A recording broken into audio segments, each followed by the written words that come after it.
جنت میں حضرت بلال رضی اللہ تعالیٰ عنہ کے قدموں کی آہٹ۔ حضرت بریرہ رضی اللہ تعالیٰ عنہ فرماتے ہیں کہ رسول اللہ صلی اللہ علیہ وآلہ وسلم نے جنت میں اپنے آگے آگے کسی کے قدموں کی آواز سنی۔ آپ صلی اللہ علیہ وآلہ وسلم نے پوچھا، یہ کس کے قدموں کی آواز ہے؟ فرشتوں نے جواب دیا، یہ حضرت بلال رضی اللہ تعالیٰ عنہ کے قدموں کی آواز ہے۔ آپ صلی اللہ علیہ وآلہ وسلم نے حضرت بلال رضی اللہ تعالیٰ عنہ کو اس کی خبر دی اور پوچھا، اے بلال، کس عمل کی وجہ سے تم مجھ سے پہلے جنت میں چلے گئے؟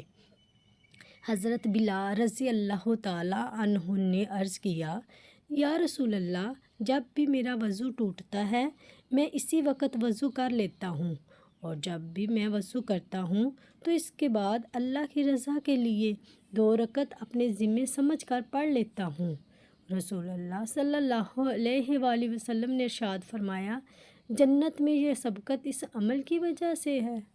رسول اللہ صلی اللہ علیہ وآلہ وسلم نے فرمایا، اور میں نے دوزخ کو دیکھا، کیا دیکھتا ہوں کہ عورتیں بہت ہیں، وہ کفر کرتی ہیں۔